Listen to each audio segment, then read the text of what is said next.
Hello everyone, and welcome to the second session of our 7-part BizFlow Enablement series. The focus of this session will be on creating the AppDev data model and understanding data groups and entities, which we'll be using to create our form. So throughout this enablement series, we'll be walking everyone through how to build a performance evaluation form that also has formatting, styling, and data logic with an end-to-end approval process. But before we advance into our AppDev Studio, our data modeler, and our entity bank, let's quickly review some key concepts. First is the hierarchy of projects and the inherent structure within AppDev. At the top of the hierarchy, we have our workspace, and a single workspace can contain multiple projects. We'll cover the forms and blocks level in the next session, but to put this into the context of the real world, we could have a workspace corresponding to a single client, and then projects could be the individual contracts we have with that client. Or the workspace could be a large IDIQ contract, with the projects being the task orders. When we created AppDev, one of our main goals was reusability, the idea that you can create something once and reuse it many times.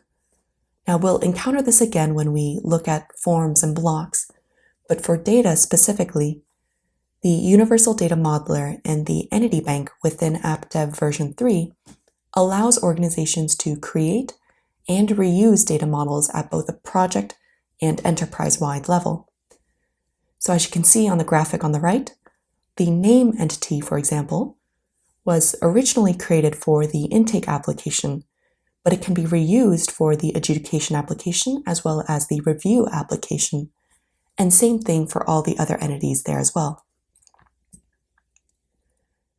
As mentioned previously, today we'll be mostly working within our Universal Data Modeler, and we'll go through the layout and navigation in more detail when we're actually in the system, but the Universal Data Modeler is generally laid out as you can see here. We've got our main toolbar across the top. We have our list of groups and entities on the left, our canvas in the middle, and then details about specific groups and entities on the right. We'll also be in the entity bank, which we can navigate to directly from the Universal Data Modeler. So now that everyone has a general understanding of the layout and structure of AppDev, let's transition to the live product and demonstrate how we can create a form using AppDev. Let's start with a demo of the finished version of the form for reference, with all the fields, UI components, validations, and logic implemented to make it easier to follow along as we walk through the steps to create it. So on the performance evaluation form, an employee is guided through entering in their information, ranking their performance based on 3 criteria, and entering in 3 achievements and 3 goals for the past and upcoming performance periods respectively. Closing out of the actual form itself, I'm going to open up what we call our monitoring window, and here we have an end-to-end visual representation of the process. So upon submission by the employee, the evaluation is then reviewed by the employee's manager and an HR specialist. So now that we have a clear picture of what it is that we want to create, let's transition over to AppDev and log into the studio. As mentioned earlier, we're going to go directly from the studio to the Universal Data Modeler, since we first need to define our data entities before we start putting together the UI of the form. So here in the Universal Data Modeler, if we recall the AppDev hierarchy, we have workspaces at the highest level and projects right underneath. So data models created here are created at the project level. So before we can start creating or reviewing any entities, we'll need to choose an existing project. Now, if we wanted to create something completely from scratch, which we can navigate over to the project manager, where we could create a new workspace and project, or select an existing workspace and create a new project underneath that. Here in the Project Manager is also where we give authority and grant access to our workspaces and projects to our team members. Using the R, M, and A icons, we can give them read-only, modify, and/or admin privileges. For the purposes of this session, however, I'm going to close out of the Project Manager. We're going to select an existing project. And once I've done so, as you can see, the screen changes. So let's go over the layout. On the left here, we have a list of all of the data entities and groups that already exist within this project's data model. In the middle on our canvas, we have our relational data diagram. So for example, I can follow the achievements and goals group to the right here, and we see all of the data entities that exist within that group. And then on the right, as I select and click on different groups and entities, we see specific details about it. Now, before we can do anything here, before we actually start adding or editing or deleting anything, we need to actually check out this project's data model. And what that does is it locks the data model to me, to our account, and it also alerts our team members to let them know that someone is in here actively making edits to this model at this time. So we can actually see visually that we haven't yet checked this project out by this orange locked icon. So upon clicking the checkout icon here, the color and orientation and configuration of this icon changes, and we see additional information saying that this has now been checked out by me. Now, reviewing all of these data entities on the left and kind of scrolling through our relational data model, we can see that we already have a good portion of our entities built out, and that's just to save us some time on this session. But let's walk through adding a couple together just so that we see how easy it is. If we navigate over to the Performance Information group, we'll see that we already have entities for the work quality and communication and teamwork criterias. But if you remember, we had another third qualifier called job knowledge. How well do you know the responsibilities and requirements of your position? So to create a new entity, we're simply going to click the plus icon, and that opens up the new entity modal. So first, let's create the job knowledge comment field where employees can justify their self-rating. Name, this simply refers to the ID of our entity.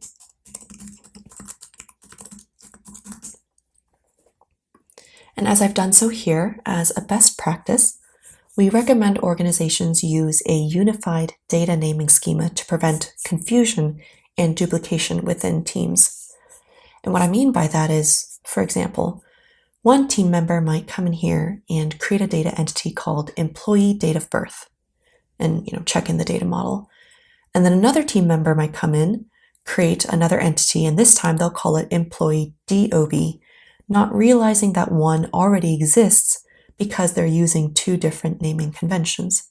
So to prevent that sort of duplication and confusion, we recommend a unified data naming schema or convention.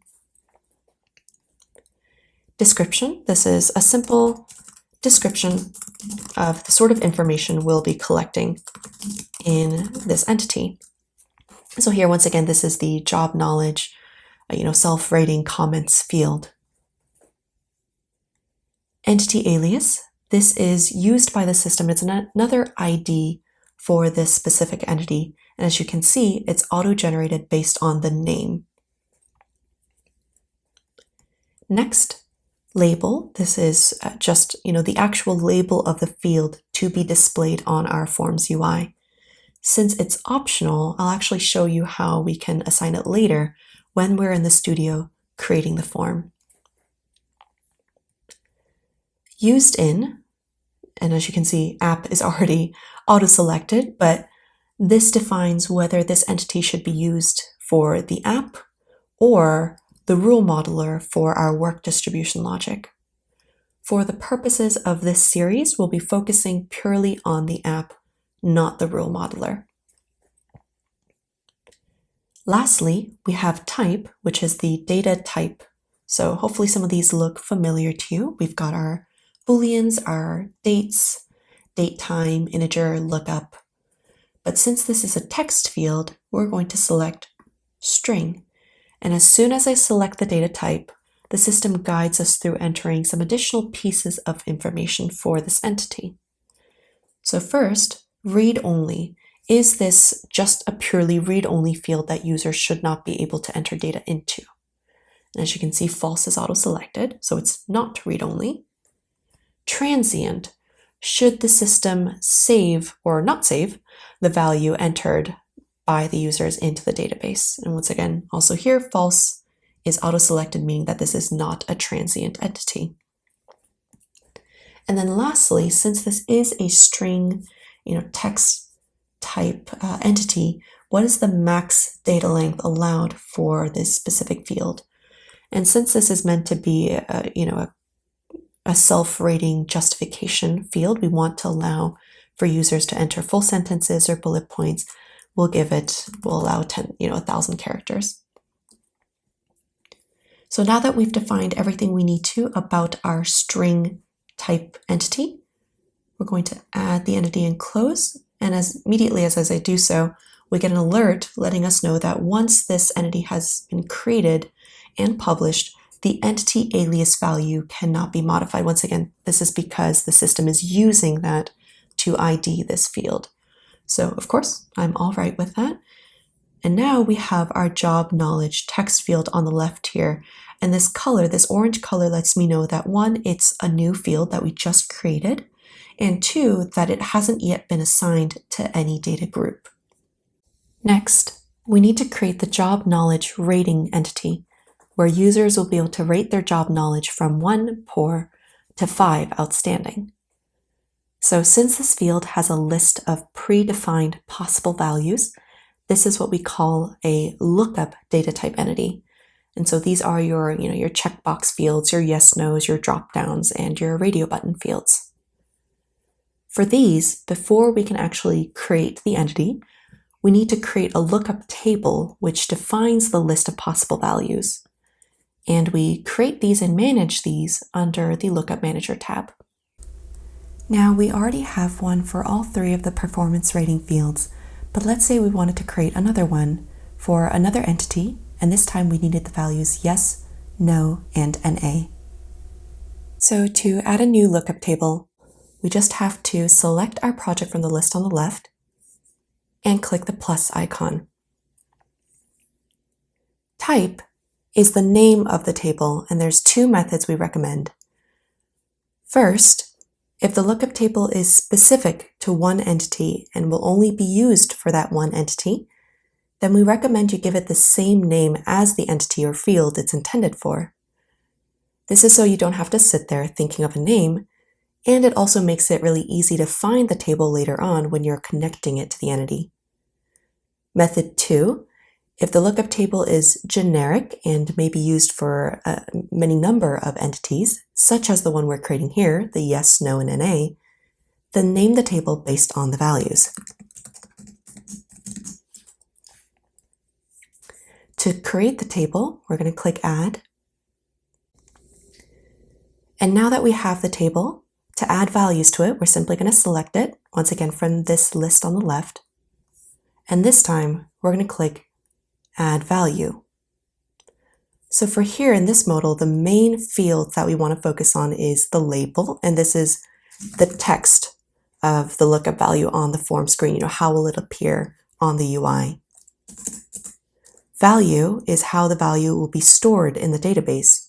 So in this case, maybe the label is yes, but the value we want to store is Y. Next, display order. In what order do you want the values to be sorted and displayed on the form's UI? As you can see, the system auto-assigns 0, and unless we change it, the form will simply display all of the values in alphanumeric order. To add the value, I'm just going to scroll, click Add, and now we have one out of our 3 yes, no, NA values in this table. So now that we know how to create a new lookup table and also how to add values to it, let's actually look at the one for the job knowledge entity, the actual one. That's this performance number here. And as you can see, as mentioned before, we have 5 possible values, everything from 1 poor to 5 outstanding. These are the labels, now that we know what that is. And then the actual values that are being stored in the database are just 1 through 5. While here in this Lookup Manager tab, I also want to call out our AppDev in-application chat feature. So by expanding this panel on the bottom here, we're actually able to communicate with our team members as we're working on the data model, or on the studio side as we're building out the form. So, for example, this might come in use when we open up the Universal Data Modeler. We're in here, we're trying to open up our project's data model, but we notice that it's already been checked out by another member on our team.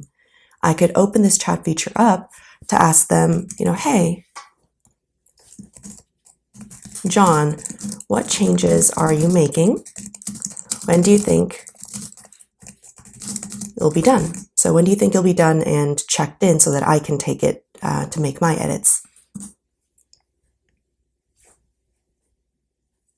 To close, I simply toggle over here and hit to kind of hide that chat feature on the bottom.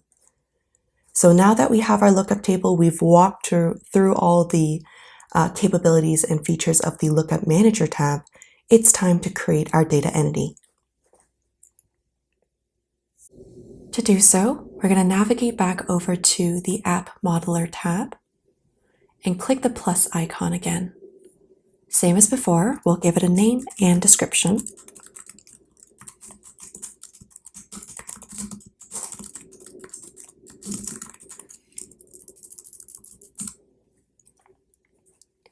And this time for type, we're going to select Lookup.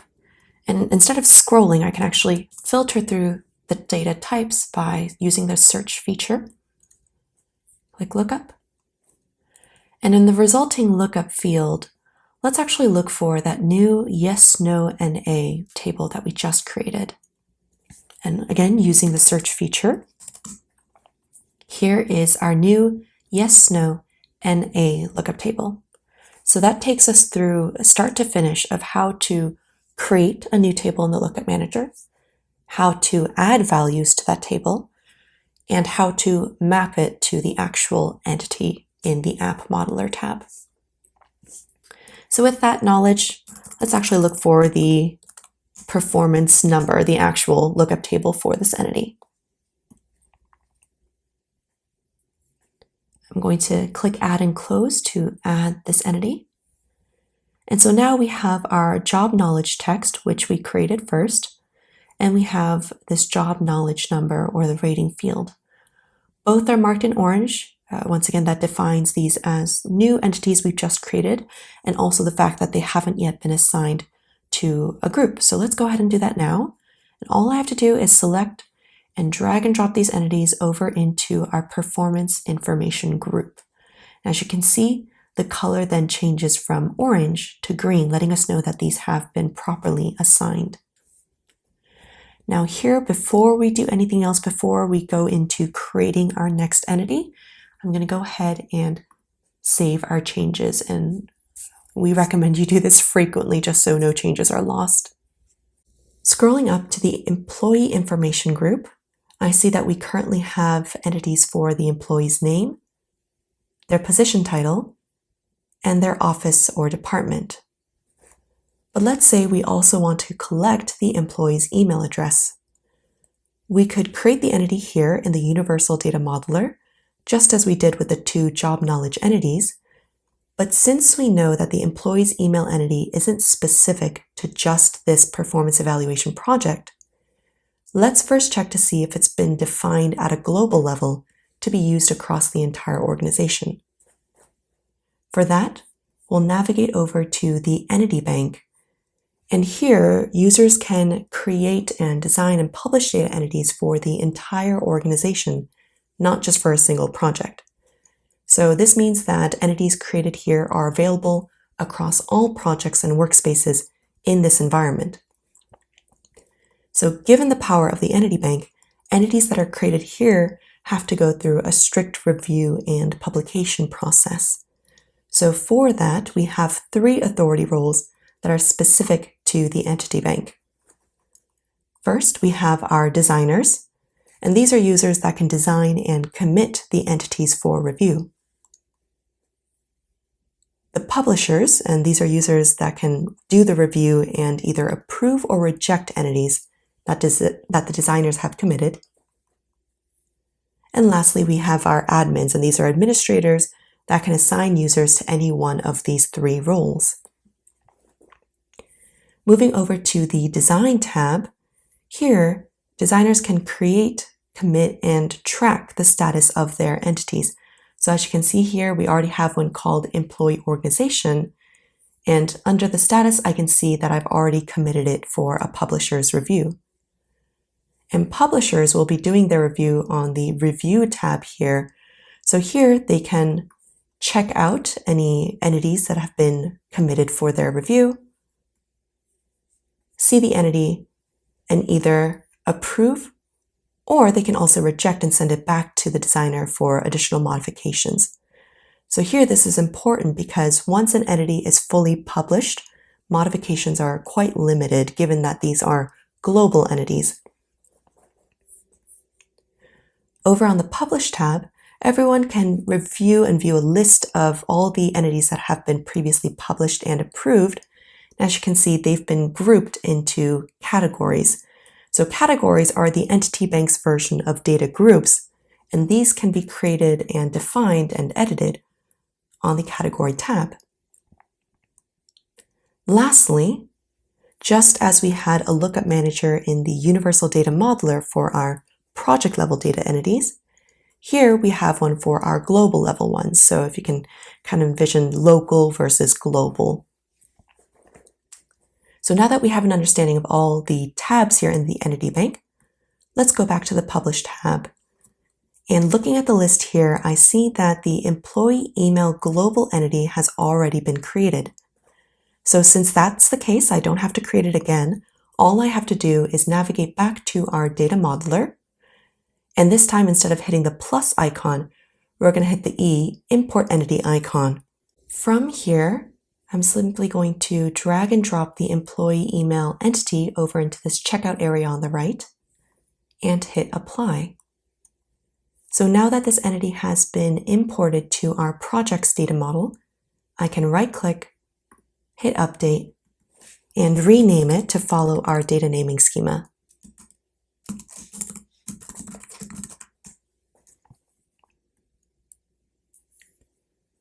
And now that it's been imported and properly renamed, I'm simply going to drag and drop it from the left into our employee information group. And as we can see, since it's in a data group now, the color changes from orange to green. So the last thing before I move over to the next step is I'm going to save our data model. Now that we have all of our data entities created, we need to assign them to their respective UI components. So, should this field appear as a dropdown or a checkbox or a text field, etc. To do so, we'll open up the component mapping list modal by clicking on the C icon. And by scrolling through our entities, I can tell which ones have already been mapped to a component by this blue C indicator. But I can also use the toggles up top to filter down to just those ones that we have to work on. So here first, we're mapping our employee email address field. And actually, depending on the data type of the selected entity, the list of possible UI components on the right will change to reflect only those that are applicable and relevant.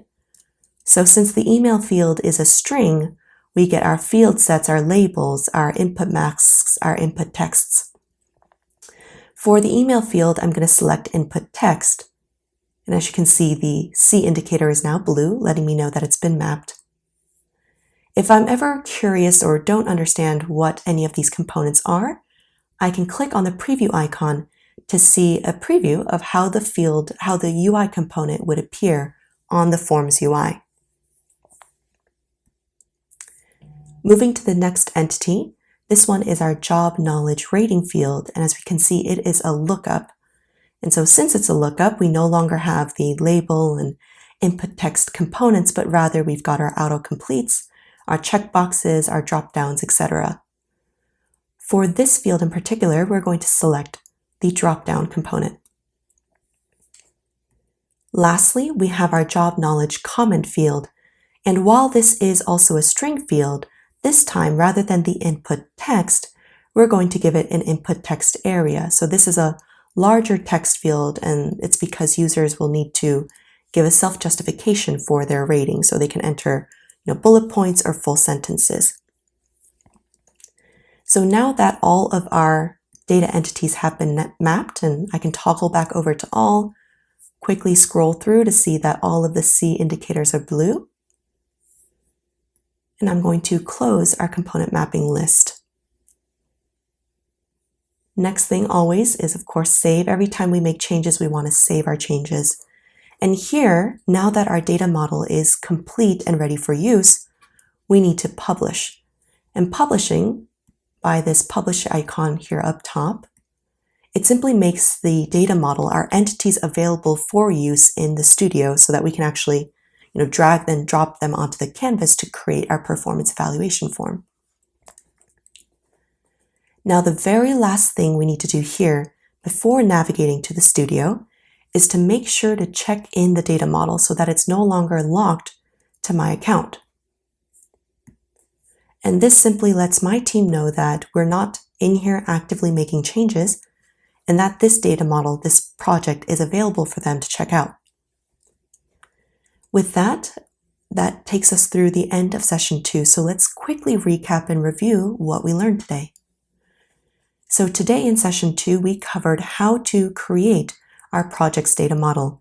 And we did so by creating entities here directly in the Universal Data Modeler. But we also went over to the entity bank and we imported a global entity into our project. And then lastly, just now, we walked through how we can map each entity to its respective UI component. So in our next session, session 3, we'll actually be over in the studio and we'll create the performance evaluation form using the data model we just created today. So with that, thank you for joining us for session 2, and I look forward to seeing everyone in session 3.